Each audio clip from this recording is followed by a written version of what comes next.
Bonjour à tous et bienvenue sur ce CJ Quadradet, notre épisode numéro 4 du 10 janvier 2022. Je suis Myriam Etier et je vais animer cette conférence. Et je ne serai pas seule pour l'animer, je serai aussi avec Françoise Sauzet. Bonjour Françoise. Bonjour à tout le monde. Bonjour Céline. Bonjour à tous. Bienvenue. Bonjour Magali qui m'accompagnera aussi. Bonjour à tous. Eh bien, sans plus attendre, parce que le planning est un peu short, je vais vous présenter tout d'abord le planning, donc avec la facture électronique 2024 et 2026 qui sera présentée par Magali. On passera à Microsoft Office 365 avec Françoise Sauzet. Et puis après, on parlera du calendrier fiscal et social présenté par Céline. La partie partenaire et interopérabilité, c'est plutôt moi qui vous en parlerai assez rapidement. Et puis après, Céline vous fera une petite démonstration sur LexisNexis. Et enfin, on finira sur la présentation de la roadmap en avant-première pour 2022. Eh bien, sans plus attendre, je vais passer la parole à Magali. Alors, je te mets en grand écran pour que tu puisses te présenter, Magali. Hop, voilà. Merci Myriam. Vous voyez bien mon écran? Alors, hop, je te mets avec ta petite vignette, 2 minutes. Et voilà, on voit bien ton écran, c'est bon. Très bien. Bonjour à tous et enchantée. Donc, je m'appelle Magali Kolnick, je suis directrice des solutions petites entreprises et j'ai également la responsabilité au sein de CJ d'un projet transverse justement dont je vais vous parler aujourd'hui, c'est sur le sujet de la facture électronique. Avant de rentrer dans le vif de ma présentation, je vais juste vous parler de deux éléments qui me semblent importants de partager avec vous, de réflexion. La première réflexion, c'est que 100% des entreprises seront concernées par cette réforme à échéance de 2024-2026, même celles qui n'envoient pas de facture. Ça peut paraître surprenant, mais en fait, vous verrez dans le cadre de la présentation que celles qui font du B2C, donc des transactions avec des particuliers, qui ont un logiciel de caisse, seront également concernés par cette réforme. Donc 100% d'entreprises concernées. Le deuxième sujet qui vous concerne vraiment tout directement également, qui est qu'il y a certainement un risque de complexité à venir dans votre relation entre vous-même et vos clients et qu'il faut du coup anticiper tous ces nouveaux processus qui vont voir le jour en 2024. Donc, je vais commencer par vous présenter le contexte et les objectifs de cette réforme. Je vous expliquerai en quoi elle consiste, ainsi quels sont des calendriers de déploiement. Je vous présenterai également quel sera le positionnement de CJ par rapport à ce nouvel enjeu. Et puis, enfin, quelques éléments de réflexion pour voir donc comment vous pourrez accompagner, grâce à nous aussi, vos clients de manière efficace dans cette réforme donc, qui va vite arriver. Tout d'abord, le contexte et les objectifs. Donc, il faut avoir en tête que ce n'est pas juste une initiative de la France, c'est quelque chose qui est bien plus large. Aujourd'hui, beaucoup de pays dans le monde luttent contre la fraude à la TVA et donc la manière justement de faire un contrôle de transactions continues, comme c'est le cas dans les pays que vous voyez en vert sur mon slide, c'est vraiment, ça consiste lorsqu'une facture est envoyée à un client final, en parallèle ou a priori, elle est aussi envoyée à l'administration fiscale pour permettre à l'administration fiscale d'enregistrer cette transaction. À l'inverse des pays en jaune orangé sur le slide, qui eux sont dans un modèle post-audit, c'est-à-dire que le contrôle de la TVA se fait a posteriori de la transaction commerciale entre les deux entités. Ce qui va concerner la France, là, c'est qu'on va basculer justement du jaune orangé au vert, c'est-à-dire d'un modèle post-audit à un modèle de contrôle de transaction continue.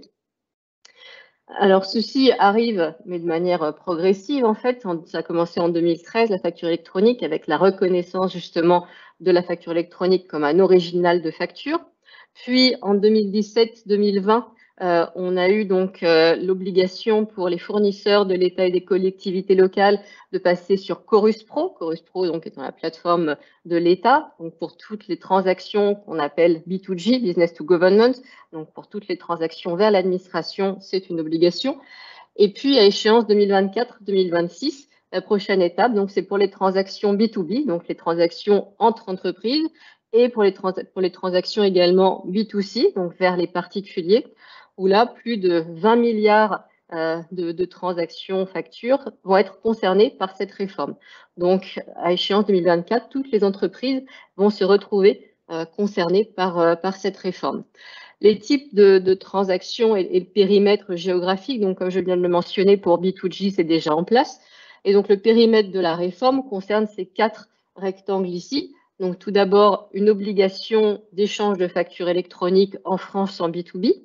Et puis, dans ce que la DGFiP appelle le e-reporting, dans leur jargon, c'est-à-dire des télédéclarations qu'il faudra alors transmettre, que ce soit pour les échanges en B2C, comme les flux et les transactions vers l'international. Donc, sont concernés par la réforme aussi bien les factures de vente que les factures d'achat.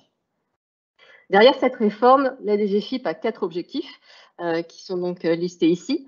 Le premier, c'est de mettre en place des systèmes de dématérialisation pour permettre aux entreprises de gagner en productivité et d'automatiser certaines tâches, et surtout permettre aux entreprises aussi d'avoir un meilleur respect et un meilleur suivi de leur délai de paiement. Étant donné qu'on aura une traçabilité complète dans des échanges complètement électroniques, le client ne pourra plus dire « je n'ai pas reçu la facture, c'est la raison pour laquelle je ne vous paye pas ». Là, on saura si la facture a été reçue ou non. Le deuxième sujet, c'est le pré-remplissage des déclarations de TVA.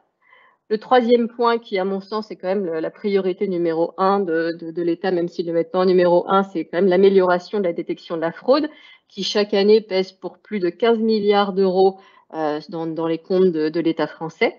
Et le dernier point, donc l'amélioration de la connaissance en temps réel de l'activité économique des entreprises sur le territoire national.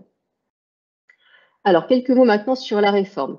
Qu'est-ce qu'une facture électronique? Une facture électronique, c'est une facture qui est créée, transmise et reçue au format électronique.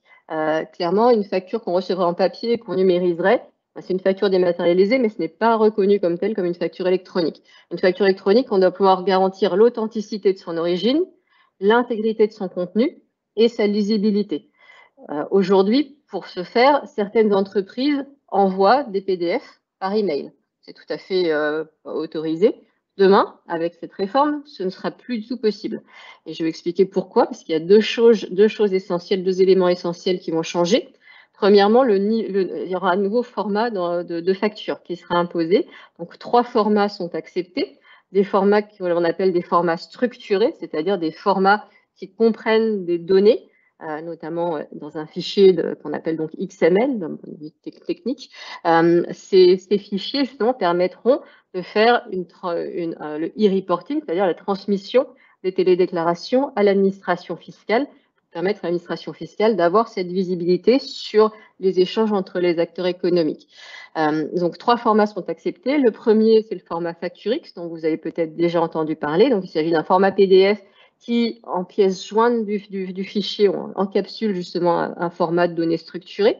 Et les 2 autres formats sont des formats purement XML, purement structurés, donc on appelle C2I et UBL. Le deuxième grand changement, ça va être l'obligation, lors du mode d'acheminement, de passer par une plateforme. Soit une plateforme privée, donc qu'on appellera demain les PDP, les plateformes de dématérialisation partenaires, soit le portail public, donc, que vous connaissez aujourd'hui sous le nom de Chorus Pro et qui demain s'appellera le PPF pour portail public de facturation. Donc, cet envoi de factures et ces données transiteront donc par des plateformes, et ce sont ces plateformes qui transmettront à l'administration fiscale les données qui sont attendues. Un autre point aussi, donc il y aura des notions de e-reporting à transmettre et des statuts également qui seront échangés entre les acteurs. Et une fois que le vendeur recevra le paiement de la facture, il y aura également un e-reporting pour préciser à l'administration fiscale que le paiement a bien été reçu. En termes de calendrier, la première étape, ça va être l'obligation de réception pour tous. Alors, pourquoi obligation de réception pour tous? Parce qu'en fait, parmi les grandes entreprises, on va avoir tous les grands facturiers, EDF, Orange et autres, qui, eux, vont être obligés d'envoyer dès le 1er juillet 2024 leurs factures. Et donc, qui dit envoi de facture par ce biais-là, dit forcément réception obligatoire pour tous. Donc, dès le 1er juillet 2024, toutes les entreprises en France devront choisir une plateforme pour leur permettre justement de réceptionner leur facture fournisseur. Et puis après, pour l'émission se fera progressivement, donc pour les grandes entreprises à cette date-là, pour les ETI au 1er janvier 2025 et pour les PME et TPE au 1er janvier de 2026. Alors, quel est l'enjeu et le positionnement de Cegid? Notre objectif, c'est de faire en sorte que vous ne soyez surtout pas dans ce que je présente à l'écran. On va être dans une complexité technique très, très importante. Si vous avez plusieurs clients et que chacun est libre de sélectionner sa plateforme, il y en a un qui sera sur la plateforme PDPC, un autre sur PDPD, un autre sur le portail public de facturation, et ça va vite être compliqué pour vous de récupérer auprès de ces différentes plateformes les différentes factures de vos clients. Donc, notre vision et notre objectif, c'est de faire en sorte que vous, experts comptables, vous accompagnez vos clients TPE. Et nous, côté Cegid, on va se charger de toute la complexité technique et de faire en sorte que vos clients pourront donc recevoir leurs factures à travers notre PDP et que par le biais d'applications telles que, par exemple, aujourd'hui, les box, vous aurez à votre disposition, vous recevrez en temps réel toutes les factures que reçoivent donc ici vos clients pour vous les mettre à disposition. Donc, on souhaite vraiment offrir une expérience complètement intégrée avec des services à valeur ajoutée. Et donc, notre objectif, c'est vraiment de vous proposer ce service de PDP Cegid à vous-même et à l'ensemble de vos clients. Quelques slides maintenant sur comment vous pouvez accompagner vos clients efficacement dans cette transition et comment Cegid va pouvoir vous accompagner également. Donc, tout d'abord, quels bénéfices? Donc, pour vous, en tant qu'expert comptable, la réception des factures pourra complètement être automatisée et intégrée dans votre outil de production comptable. C'est d'ores et déjà le cas pour ceux d'entre vous qui utilisent nos solutions d'intelligence artificielle. Mais dès lors que l'on recevra des données structurées à partir des fichiers XML, il n'y aura plus de saisie à réaliser sur les données ou sur l'OCR. Il n'y aura plus besoin d'OCR non plus à échéance de 2026. Donc voilà, l'intégration sera d'autant plus automatisée. Et pour vos clients, ils pourront partager de manière instantanée les factures reçues avec vous-même sans même avoir à y réfléchir et à vous pousser cette information. Ils pourront également planifier le paiement en ligne à la date à laquelle ils souhaitent régler le fournisseur. Quant à l'émission de facture, ce sera l'occasion pour vous de proposer peut-être de nouveaux bouquets de services si jamais vos clients ne souhaitent pas s'équiper de solutions de facturation. Et donc, vous pourrez leur proposer de faire cet envoi de facture client, le suivi des factures, les relances à leur place. Et puis, pour vos clients qui souhaiteraient, ou qui seraient déjà équipés, grâce au statut retour dont je parlais tout à l'heure, ils auront une meilleure traçabilité des factures envoyés et puis ils pourront mieux suivre donc l'ensemble des statuts des factures, relancer plus facilement et être maître un petit peu plus de leur délai de paiement.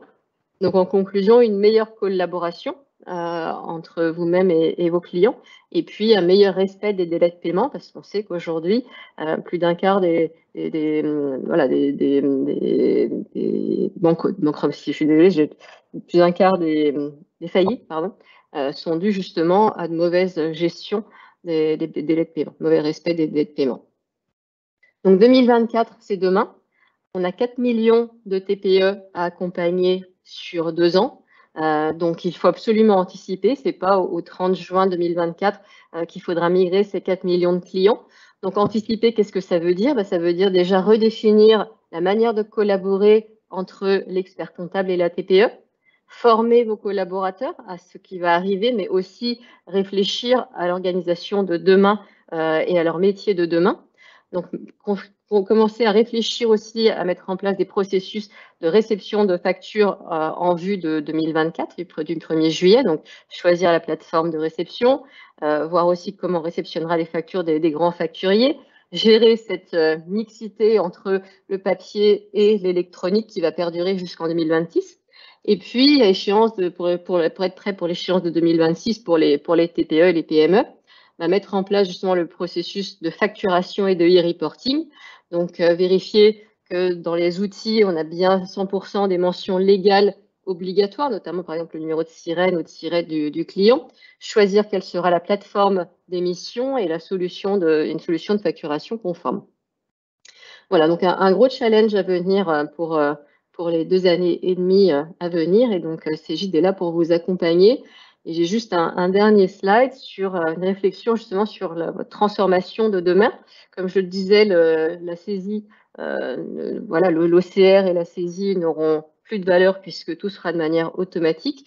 Il restera quand même voilà, des écritures comptables à générer, il restera beaucoup de choses à faire et il restera aussi toute la collaboration et l'accompagnement de la TPE. Donc, c'est vraiment sur cette collaboration et cet accompagnement qu'il faut réfléchir et aussi sur l'accompagnement du coup de vos collaborateurs pour être prêts pour cette nouvelle échéance. Voilà, ben, je vous remercie à tous et voilà, j'espère que j'ai répondu à certaines des questions que vous vous posiez. En tout cas, sachez que Cegid est activement réfléchit activement à ce sujet et que dans la réflexion, voilà, on a en tête la collaboration entre l'expert comptable et la TPE pour vous simplifier toute cette complexité que je viens de présenter. Je vous remercie et je suis désolée, je vais devoir vous abandonner, mais je vous laisse en compagnie de mes collègues qui vont vous parler de Quadra. Merci beaucoup, Magaline. Merci, au revoir. Merci, au revoir. Je vais passer la parole à Françoise, qui est en grand écran, pour justement parler des nouveautés de Cegid Quadra, dont une nouveauté que vous avez déjà découvert depuis un certain temps, qui est Office 365, en particulier avec le reste de la suite. Je te laisse la parole. Bonjour à tous. Donc, on va parler d'Office 365, mais juste pour répondre aux questions sur Quadra GI et tout ce qui est FactureX.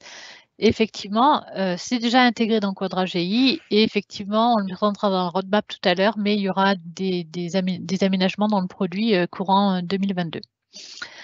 Donc maintenant, on va attaquer le problème Office 365. Donc, on souhaitait vous proposer l'intégration de Cegid Quadra dans Office 365 et on s'est donné comme objectif que ce soit totalement opérationnel au 30 juin 2022, avec une mise en place progressive pour Word et Excel à partir de février 2022. Donc, pour l'intégration Office 365, vous avez déjà une partie qui est déjà proposée dans les produits Quadra, c'est l'intégration avec Outlook via le Cegid de Outlook Connector, qui va vous permettre d'éradiquer la messagerie Quadra qui est quand même vieillissante, qui est un peu lente, et qui va vous proposer à peu près le même périmètre fonctionnel. Donc ça, tout à l'heure, Céline nous fera une petite démo. Mais on va maintenant vous proposer la même chose pour Office 365, Word et Excel, c'est-à-dire qu'on va vous proposer un petit add-in qui sera à télécharger sur le store et qui permettra de connecter vos documents dans le OneDrive vers la JED Quadra et vice-versa, et intégrer des éléments de la fiche client, de dossier comptable, etc. Voilà. Donc, je vous ai mis dans le slide là, les dates de sortie, puisqu'en fait, ça va être une sortie progressive. Là, sur le premier trimestre, on aura le paramétrage des modèles de documents que vous pouvez déjà faire dans l'Office de la plateforme, mais que vous pourrez également faire dans le nouvel Office, l'Office 365. Et toujours sur le premier trimestre, vous aurez accès à tous les éléments liés à la fiche client. Voilà, donc c'est bon pour ce slide. Voilà. Donc, Donc, Céline, je pense que tu peux nous faire une petite démo du connecteur. Je remets mon micro, c'est mieux. Ouais. Effectivement, j'étais en train de répondre à une question dans le chat, donc j'étais pas avec vous, mais je vais faire quand même une démo sur. C'est bien, Céline. Voilà. Donc, pas de souci, je partage mon écran. Oui. On voit pas encore. Oui, mais c'est normal parce que je lisais la question qu'on me posait, parce que je lis ce qu'il y a sur les écrans en général. Est-ce que vous voyez mon écran? Peut-être pas encore, j'ai pas choisi. Voilà, ma fenêtre. Voilà, c'est mieux. Donc, j'ai activé ici sur un courrier entrant, sur un email entrant, en fait, j'ai activé le Cegid Connector. Alors, je le pointe comme ça évite qu'il se referme systématiquement. Sinon, il est ici sur le mail, hein, dès lors que les paramétrages de base ont été faits, puisqu'il y a quand même des paramétrages à faire au préalable pour avoir ce Cegid Connector. Et il me donne justement accès à ma fiche client. Et de ce fait, il va reconnaître l'adresse mail qui pourrait être en adéquation avec plusieurs fiches, présent dans plusieurs fiches clients. Donc, par exemple, je vais sur celle-ci et je vais pouvoir justement dans la mesure où je suis la collaboratrice du cabinet qui reçoit cet email historisé dans la fiche. Donc, c'est ponctuel, ça veut dire que c'est aussi au collaborateur de choisir si cet usage ou cet email entrant a cette vocation. Si c'est pour me demander d'aller acheter du pain parce que c'est mon conjoint, c'est pas utile de l'historiser, surtout si les clients du cabinet. Donc, je pourrais ajouter cette personne dans un autre intervenant, dans une autre fiche client, par exemple. J'accède ici au solde comptable du dossier. Donc, là aussi au sein du cabinet sur le dossier de facturation. J'accède également aux différents interlocuteurs sur ce dossier-ci et également aux intervenants de ce client-là. Je peux aussi, ici, dans la mesure où on avait une pièce jointe à ce mail entrant, je pourrais aussi historiser dans la fiche client. D'accord ? De la même façon, lorsque je veux faire un courrier sortant, donc j'écris un mail à un client, par exemple, alors je vais aller prendre Claire Gilly. Eh bien, cet email est également présent dans différentes fiches clients. Si je vais chercher, par exemple, ce dossier-ci, je vais pouvoir aller rechercher, là aussi, depuis la GED Quadra, et donc les répertoires de la fiche client, les archives comptables, paye, employé, etc. Rechercher le chapitre, par exemple, juridique, tiens, un extrait CABIS, et puis je vais donc pouvoir lui joindre un extrait CABIS, puisque c'est peut-être ce qu'elle m'a demandé dernièrement. Et donc je fais le choix de lui envoyer, je crée un objet, et bien sûr, je lui envoie ensuite mon mail. Est-ce que c'est suffisant pour la démo, mesdames? Oui, très bien. Moi, je trouve que c'est très bien. Voilà. Parfait. Très, très bien. Juste en complément, il y a déjà 2000 utilisateurs sur cette add-in et franchement, tous les retours qu'on a de son usage sont super positifs. Voilà, les clients ne regrettent pas du tout d'être passés dessus. Quadra Bureau et la gestion de la messagerie dans Quadra Bureau, je présume. Ah oui, c'est ça. C'est pas qu'on veut vous y pousser, mais je pense que ce serait vraiment une bonne idée pour la productivité de votre cabinet. Je vais maintenant vous montrer ce que ça va donner dans Office 365. Alors, c'est pas encore diffusé complètement, c'est encore en pilotage, donc c'est pas disponible pour tout le monde encore. Mais donc dans Office 365, sur la plateforme Citrix, vous allez pouvoir, à partir de la fiche client, lancer des documents sur Office 365. Donc, je vais faire une petite démo.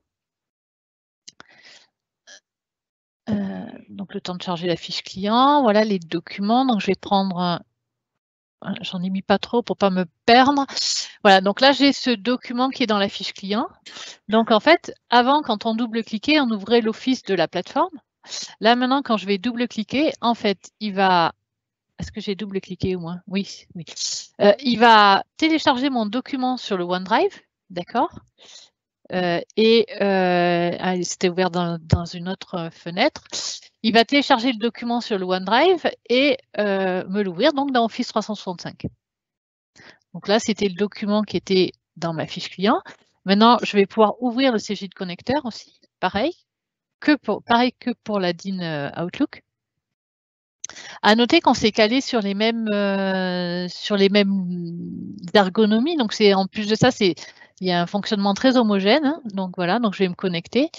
Donc, voilà, donc je sais que j'étais bien sur le client Legrand et Fils. Et je vais pouvoir, du coup, enrichir ce document avec des éléments, soit de la fiche client, soit du dossier comptable, soit des règles de calcul comptable.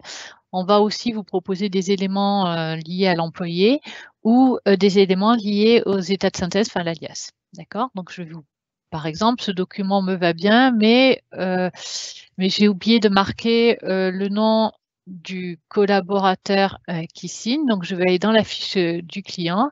Je vais sélectionner dans Généralité 2.3. Voilà, je sais que j'ai un collaborateur, donc je ne vais pas mettre le code, je vais mettre le nom du collaborateur et je vais l'insérer. Donc, automatiquement, on va avoir le nom inséré. On va pouvoir faire d'autres, donc ça c'était d'autres types de règles, des règles comptables. Donc là, c'est pareil, on avait la possibilité de faire ça dans les macros Word et Excel de la plateforme Citrix. Là, on a un peu revu l'interface pour que ce soit plus simple. Donc, vous allez sélectionner information du dossier comptable, décider de, règles de calcul comptable, décider de sur quoi vous voulez travailler, si vous voulez travailler sur le dossier comptable, dossier d'archives, si vous voulez travailler sur un dossier de situation particulier, donc je vais prendre dossier comptable, et sur quel type de période vous voulez lancer vos calculs. Donc par exemple, je vais me contenter de faire un solde, par exemple, solde des comptes de classe 7, solde des comptes de classe 7 sur ce dossier comptable. Je rajoute ça à la règle, et automatiquement, il va m'afficher le résultat. Voilà. Cette règle me convient, je ne veux pas rajouter quoi que ce soit, donc je vais l'insérer. Voilà, vous voyez, le montant arrive ici. Je relis mon document, je m'aperçois que, je me rappelle, le client n'habite pas à cette adresse. Donc, je vais aller dans la fiche client, modifier son adresse. Hop, je vais bien cliquer. Voilà. Je vais passer en modification et je vais taper son adresse.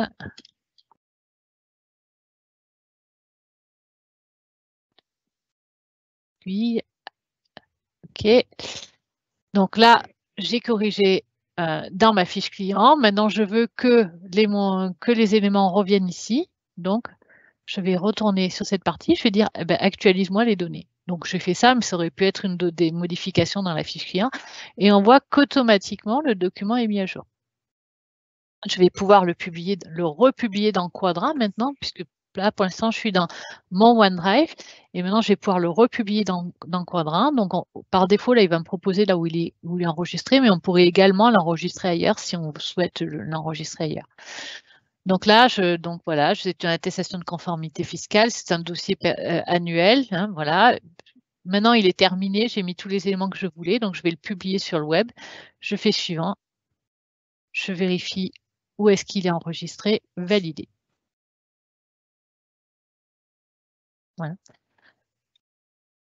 Voilà, c'est terminé. Alors, il va falloir me faire confiance parce que le menu contextuel, vous n'allez pas le voir. On a quand même permis, dans une période intermédiaire, d'accéder à l'office de la plateforme en même temps que l'office l'office 365. Excusez-moi, je bégaye. Donc, je vais aller dans le menu et je vais vous offrir le document dans l'office de la plateforme. Et vous allez bien voir qu'il a bien été redescendu sur l'office. Voilà. Donc, rien de plus là sur Microsoft Office 365. Donc, on a un aller-retour dans les deux sens. Donc, il y a d'autres fonctionnalités. Je vous ai montré ce qui était le plus utile, mais on pourra toujours paramétrer des modèles de documents comme on faisait sur l'office de la plateforme. Voilà. Myriam, je te laisse repartager le PPT. Hop là. Voilà, donc vous allez laisser deux imprimes écran là sur le PDF qu'on va vous envoyer. Donc maintenant, ce qui est important, c'est comme la date est le 30 juin 2022, il va falloir tous se mettre un peu en ordre de marche là pour avancer et être vraiment sur Office 365 le plus tôt possible. Donc moi, ce que je vous propose, c'est d'abord dans la version du 18 janvier 2022, là, on va vous afficher une pop-up et vous inviter à vérifier le paramétrage de vos collaborateurs dans Microsoft Office 365, puisque si vous êtes hébergé chez nous, vous êtes hébergé chez nous et dans ce cadre de l'hébergement, vous avez obligation d'avoir un compte Office 365. Donc, le seul conseil que je vous donne, c'est de mettre le même adresse email pour Office 365, pour Citrix et pour Quadra. Ça va vous simplifier énormément la tâche, mais il va falloir quand même faire ce paramétrage. Il faudra vérifier avec vos collaborateurs qui savent se connecter sur Microsoft Office 365. Et même si c'est facultatif, moi, je vous incite fortement à préparer la migration sur Outlook 365, c'est-à-dire à faire migrer votre nom de domaine sur votre tenant Microsoft. Voilà. Une fois que vous aurez fait ça, donc ça c'est pour janvier, février, mars, il faudra supprimer l'usage de la messagerie Quadra. Donc ça, on va vous accompagner, on va vous mettre des pop-up partout chaque fois que vous utilisez la messagerie Quadra pour vous dire que ça serait bien vous informer en tout cas de comment on peut faire autrement. et donc de former vos collaborateurs à l'usage de ces Gid Outlook connecteurs. En parallèle, vous pourrez dès le mois de mars commencer de manière optionnelle à inciter vos collaborateurs à utiliser Office 365. Donc là, pour l'instant, les paramétrages ne sont pas disponibles. Et dès juillet 2022, ça sera en standard pour tout le monde. Et dans tous les cas, je pense qu'il y aura un petit bout de formation. C'est assez simple, mais il faudra quand même que tout le monde, que les gens ne soient pas perturbés de ce nouveau mode de fonctionnement.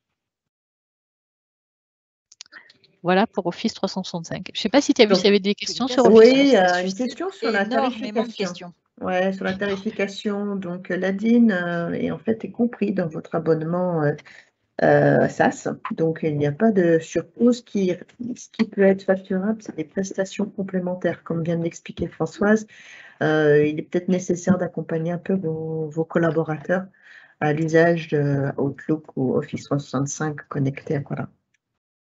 Voilà. Il y a d'autres questions, Céline? Tu voulais répondre? Oui, il y en a beaucoup, en fait, énormément. J'essaye de répondre au fur et à mesure, mais c'est pas toujours simple.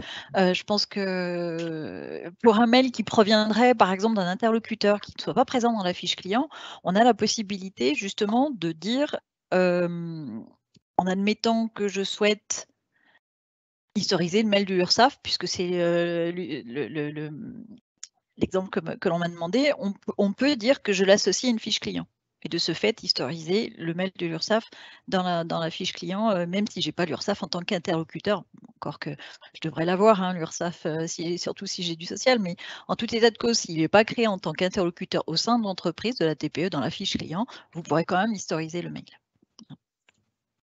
Okay. Alors, c'est vrai que j'ai beaucoup de questions. J'essaierai. Je vais essayer aussi de répondre pendant que tu fais la suite, s'il te plaît. Voilà, on peut passer donc au calendrier fiscal et social alors. Absolument. Donc, ce qu'on souhaitait évoquer avec vous, alors on en a beaucoup parlé, puisque c'est quand même une loi de finances qui date du 13 janvier 2021. Enfin, c'est dans la continuité de la mesure relative au droit à l'erreur qui date de 2018, qui a été créée justement l'examen de conformité fiscale.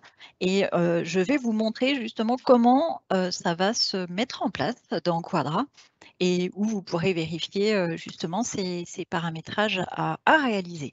Alors, il faut savoir que moi, je suis sur une base qui se trouve être, c'est pas encore publié, hein, ne le cherchez pas dans vos outils tout de suite, après la démo, parce que vous ne l'aurez pas. La mise à jour a lieu, je crois, la semaine prochaine, hein, Françoise? C'est le 18. Si je ne m'abuse. Voilà, donc ouais, 18. Je vais vous partager mon écran.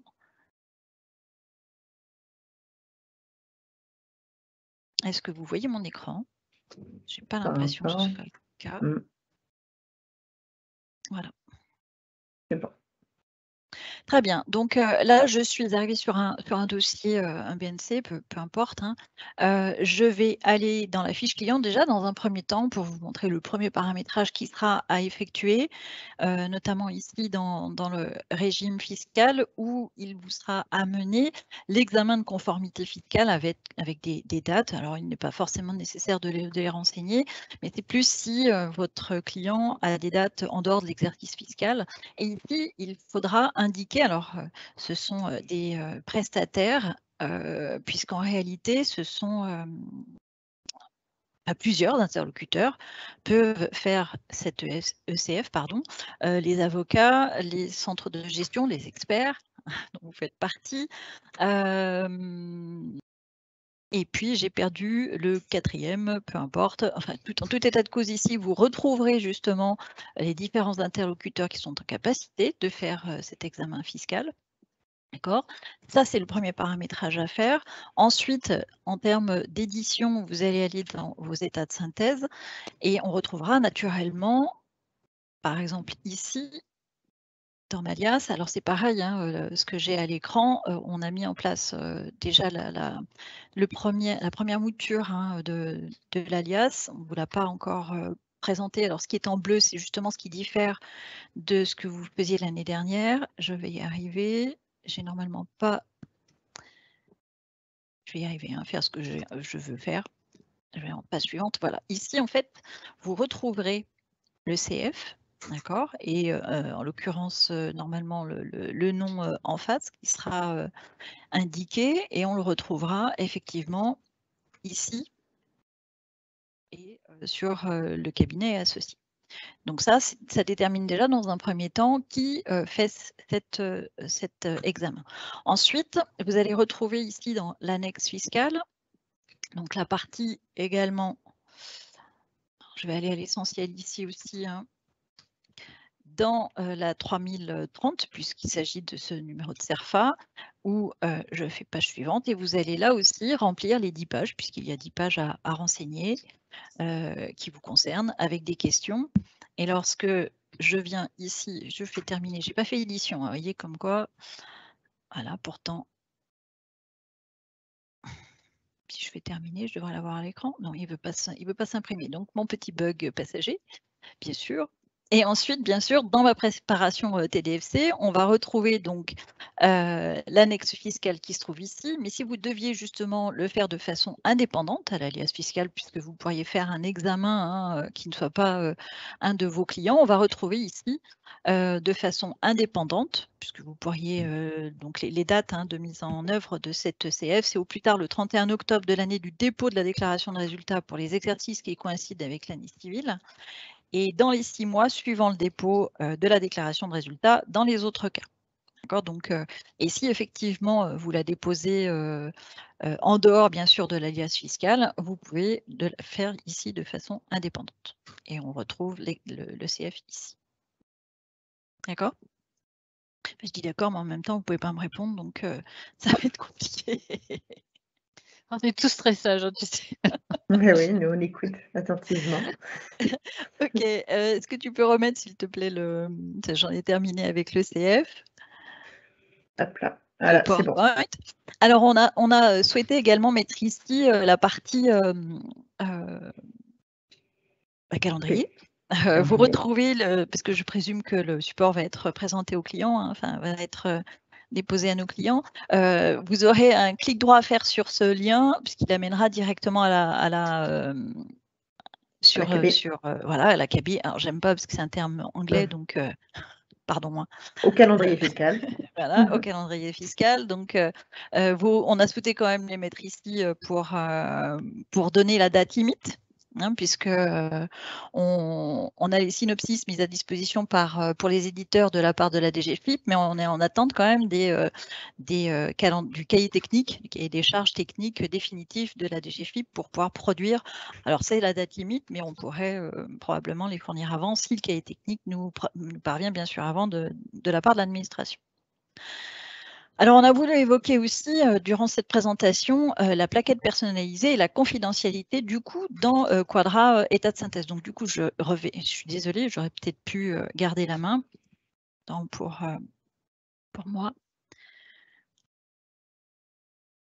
Bon. Alors, vous allez retrouver, en fait, dans Quadra paramétrage, je ne sais pas si vous l'avez vu, c'est peut-être passé un peu inaperçu, cet aspect-là. C'est justement de limiter l'accès à la personnalisation des plaquettes. Donc, lorsque je vais dans mon dossier comptable, alors je suis Céline, et lorsque je vais dans mon dossier, je vais justement accéder dans mes états de synthèse à la partie personnalisation. Ici, paramétrage de personnalisation, parce que je suis superviseur et que j'ai les droits pour accéder à cette plaquette. Si je change d'interlocuteur, donc je vais m'appeler désormais Rodolphe. Pourquoi pas? Faire preuve de modernité. Ici, donc si je retourne dans mon dossier comptable, Rodolphe n'est pas superviseur. Eh bien, si je retourne dans mes états de synthèse, je n'aurai pas accès à la personnalisation.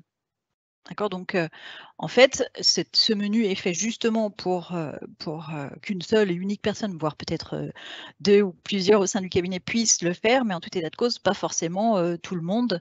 Et que dès lors qu'on a choisi justement, alors je ne sais pas si vous avez également vu dans vos outils, dans la partie fiscale, là aussi, arriver le type de plaquette. Alors là, ce n'est pas très parlant puisqu'il correspond au code impôt direct, mais on pourrait très bien dire qu'il s'agit d'une plaquette de type association et il n'ira de ce fait rechercher que la bonne plaquette au moment où je lance mes états de synthèse. D'accord ? Donc, on retrouvera, effectivement, quand je suis BNC, je pourrais très bien être une association ou un comité d'entreprise, etc.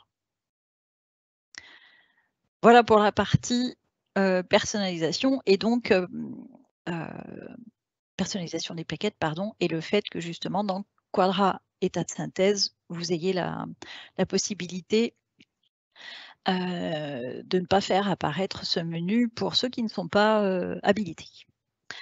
Sur la partie sociale, alors j'aurai pas le temps, on n'aura pas le temps nécessaire d'aller dans le produit. On a souhaité toutefois mettre en exergue ce qui allait sortir sur le premier trimestre et notamment sur alors le salaire minimum conventionnel, je pars par la droite, hein, une fois n'est pas coutume, ça va être fourni ça plutôt en février-mars.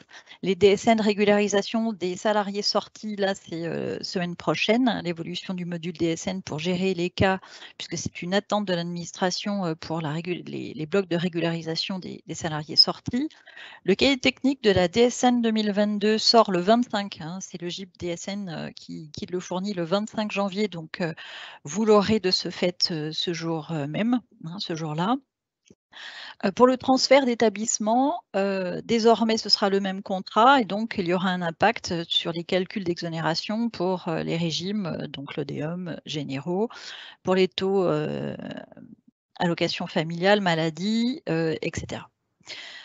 Pour ce qui est de l'activité partielle, donc la loi, une fois, là non plus n'est pas coutume, on a eu un décret publié au journal officiel le 31 décembre, donc pour pérenniser certaines dispositions temporaires relatives à l'activité partielle. Et donc l'impact sur Quadra Paye, c'est la suppression de la période de fin d'application dans le programme, puisqu'on avait une date de fin d'application au 31 décembre. Et de ce fait, le dispositif étant reconduit, il faut aménager dans le cadre notamment de l'apprenti, des contrats pro si la rémunération est au-delà du SMIC. Donc pour tous les autres également, et on a la liste, on aurait peut-être pu mettre le lien d'ailleurs hein, sur la liste des entreprises bénéficiant encore de cette reconduction. Et puis la maquette bulletin, là j'attire plutôt l'attention sur le fait que peut-être en cabinet, alors c'est pas forcément courant, mais d'avoir personnalisé le modèle. Là, j'attire justement l'attention qu'il y a une modification justement du regroupement des informations figurant sur le bulletin.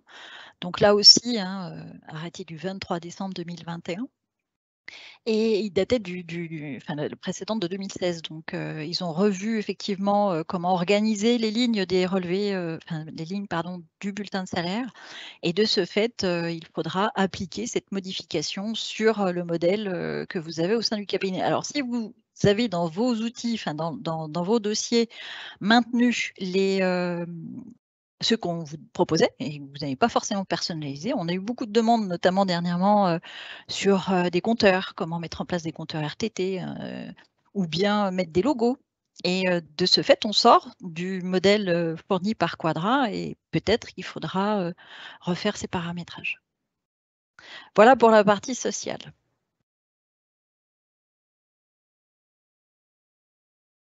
Donc là, on va passer en effet sur la partie partenaire et interopérabilité. Je voudrais juste rappeler quelques éléments, puis je te repasserai la parole, Céline, qu'au niveau de l'écosystème, eh bien, on a développé un certain nombre de connexions, en fait, avec un certain nombre d'éditeurs, comme vous pouvez le voir ici. Alors, ceux qui sont opérationnels n'ont pas de petite étoile, donc il y en a un certain nombre, vous voyez, qui fonctionnent déjà depuis plusieurs mois. D'autres seront rajoutés sur l'année 2022 comme Talentsoft, BI, Libéo, Regat, MoveApps, ainsi que CGDX RPFlex CRM dont on va vous parler tout à l'heure, en particulier sur la roadmap. Et le petit dernier partenaire, c'est Harvest, sur lequel on a pas mal communiqué, qui est donc son émission de patrimoine, bon, qui n'a pas vraiment besoin d'être connecté à CJ de Quadra, mais qui fait partie aussi de notre écosystème et partenariat. Donc, je vais te passer la parole pour que tu puisses nous montrer justement LexisNexis, qui est un partenariat extrêmement stratégique pour nous. Et récent. Et Très récent. récent. Ouais, on est allé assez Donc, vite sur le sujet. Ouais. Et il a fallu effectivement connecter nos fiches clients avec LexisNexis. Et là aussi, je reprends du coup la main et je repartage mon écran, je pense pour la dernière fois. Alors, ce qu'on a souhaité justement, alors je me remets sur mon code de quand même collaborateur, voilà ce que j'avais oublié de faire juste avant, simplement pour vous présenter et vous proposer les paramétrages que vous devrez faire en tant que collaborateur. Alors, tant au niveau juridique que l'expert, on n'a pas été non plus trop limitatif. Là aussi, pas de panique, vous n'avez encore pas ce menu, il va arriver. Donc, dans Quadra Paramétrage, et tout le monde n'y a pas forcément accès à Quadra Paramétrage, donc il faudra être forcément habilité à avoir les mots de passe pour accéder à Quadra Paramétrage et Quadra vers Lexis Polyact, où vous aurez un nom de domaine. Ce nom de domaine, il vous sera fourni par LexisNexis, puisque c'est auprès d'eux que vous allez devoir faire une souscription. Donc, on aura ici des choix à faire, notamment sur le responsable principal. Donc, on vous expliquera tout ça au fur et à mesure. Si vous décidez que par défaut, c'est l'expert, eh bien, c'est celui qui sera identifié ici dans la liste. Si vous choisissez un collaborateur spécifique, de ce fait, vous aurez cette cellule qui sera disponible et qui ira chercher les collaborateurs du cabinet. D'accord. D'autre part, on pourra, puisque 3 personnes peuvent être identifiées chez LexisNexis sur un dossier.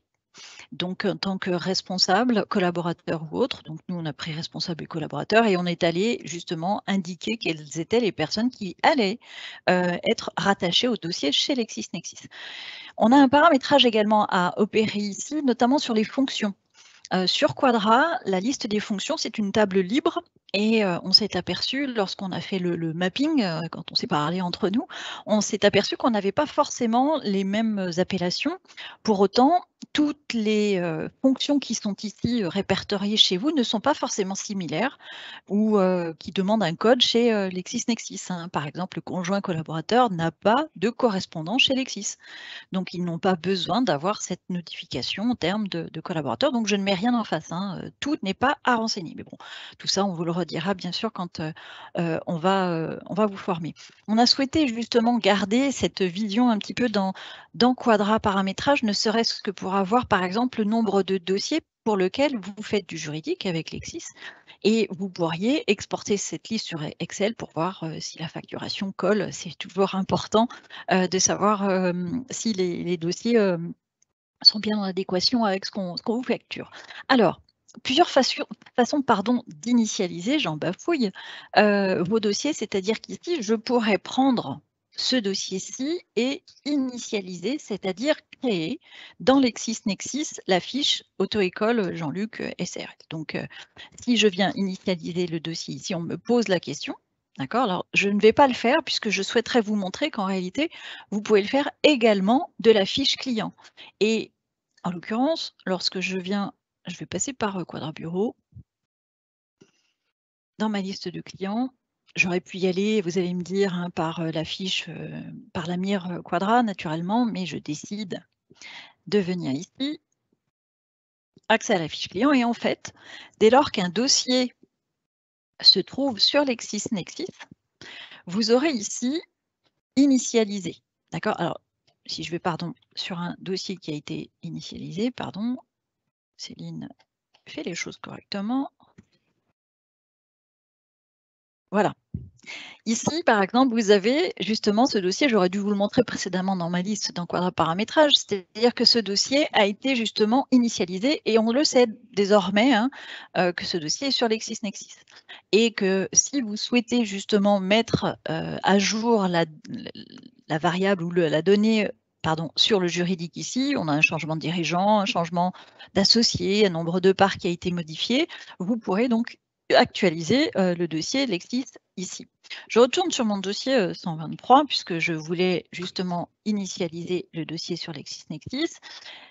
Et là, il me dit le dossier 123 a été correctement initialisé avec les éléments administratifs. Si je vais sur Lexis et que je lance ici une petite mise à jour, je retrouve mon dossier Jean-Luc ici.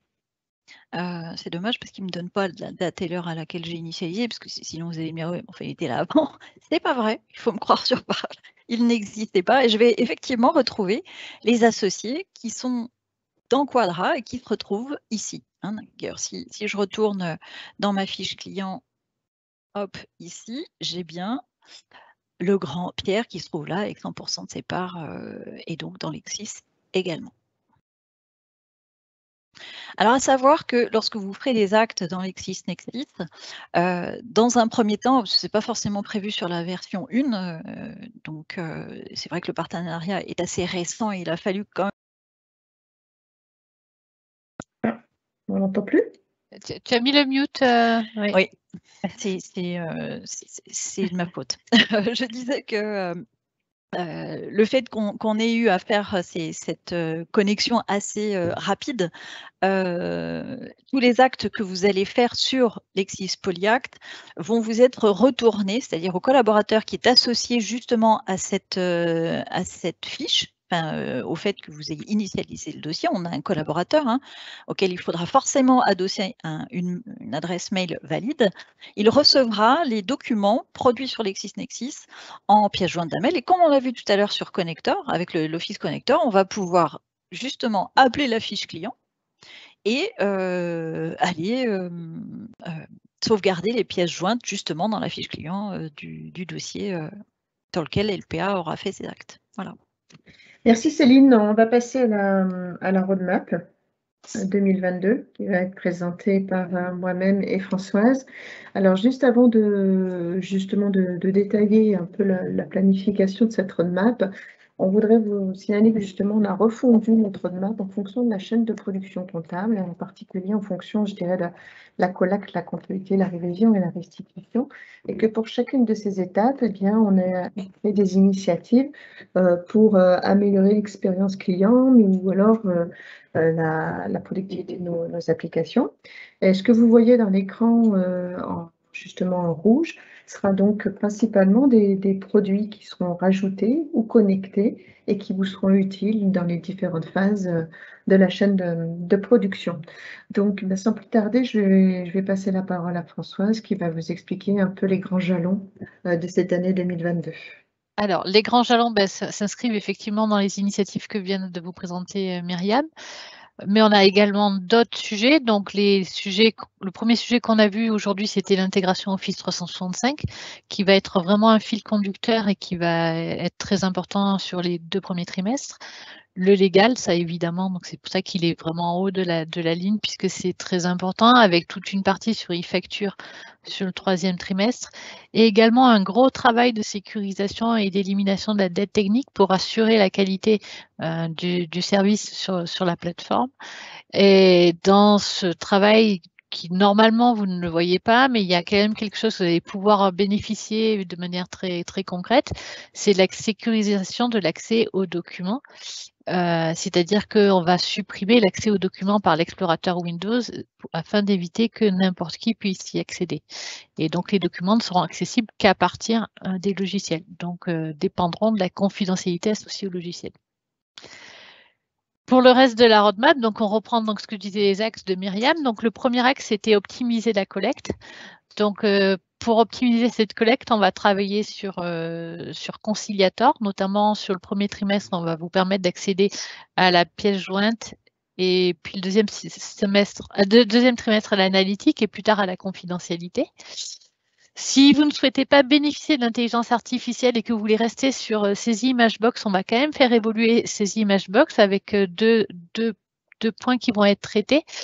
Le premier, ça va être de diminuer le nombre de pièces qui passent par l'étape tri-validation, notamment, je ne sais pas, si on reçoit un Facturix ou une facture d'un collecteur, c'est pas la peine de la passer par tri-validation parce qu'on sait que c'est une pièce unitaire. Et le deuxième point, ça sera d'intégrer la notion de tiers de confiance, c'est-à-dire que vous allez pouvoir dire que sur la facture EDF, vous êtes sûr qu'elle est bien interprétée par Saisie Imagebox parce que vous avez bien paramétré vos contreparties et que donc vous ne voulez pas aller dans Saisie Imagebox pour la facture d'EDF. Donc on travaille aussi, et ça se voit moins, mais sur l'interopérabilité avec Cegid Flow et Gérer ma boîte. La deuxième initiative proposée par Myriam, c'était automatiser la saisie comptable et la production comptable. J'en ai fait qu'une seule initiative. Donc ça, on va travailler sur sur 2 sujets. Sur la partie liaison bancaire, donc vous voyez, il y a plusieurs points qui parlent de liaison bancaire. Et donc l'idée, ça va être d'automatiser à partir de la récupération du relevé de banque jusqu'à l'intégration dans la compta. Donc l'idée, c'est d'automatiser ce flux-là et de faire le lettrage des fichiers qui viennent des relevés de banque en fonction des factures qui sont déjà dans la compta. Tout ça en automatique. Si vous avez le pack data ouverture, on va pouvoir également intégrer les fichiers ASCII qui viennent par Cegid File Exchange. Ça, on vous l'avait montré le dernier trimestre, donc on peut les intégrer. Mais par contre, il faut ouvrir la compta pour bénéficier des écritures, sinon elles ne sont pas intégrées automatiquement. Et dans le cadre du pack data ouverture, on va vous proposer de les intégrer sans ouvrir la compta, ce qui fera encore un gain de temps. Également oui, voilà, c'est tout. Et côté monitorer et accompagner, alors ça c'est plutôt pour le cabinet, on va vous proposer pour le cabinet, on va vous proposer un dashboard qui vous permettra, à partir des données comptables de la TPE, de vous conseiller sur les services à lui proposer. C'est-à-dire, un exemple tout bête, vous avez, on va détecter que vous avez des écritures sur un journal de caisse. Peut-être qu'on va vous conseiller soit d'utiliser une application d'intégration comme TicketZ, soit de proposer une caisse à votre TPE. Toujours dans l'idée d'automatiser complètement cette intégration de ce type d'écriture. Mais il y aura d'autres conseils. Si on s'aperçoit que votre dossier est mal paramétré, on pourra aussi vous dire si tu veux automatiser ta compta, il faut que tu paramètres mieux le dossier avec des conseils. Voilà.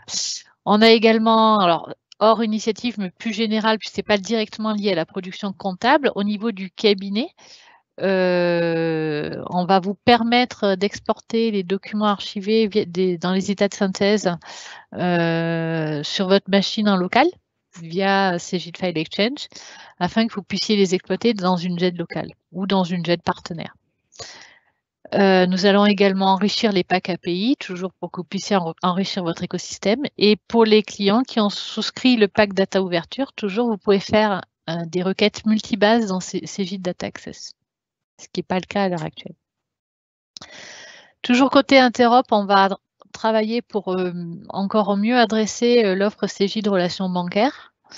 En vous proposant d'intégrer les fichiers CEPA directement dans Cegid Relations bancaires, ce qui veut dire que vous n'aurez plus d'explorateur Windows à ouvrir et vous serez sûr que le fichier CEPA qui a été généré dans l'application est bien intégré dans votre outil de gestion des paiements.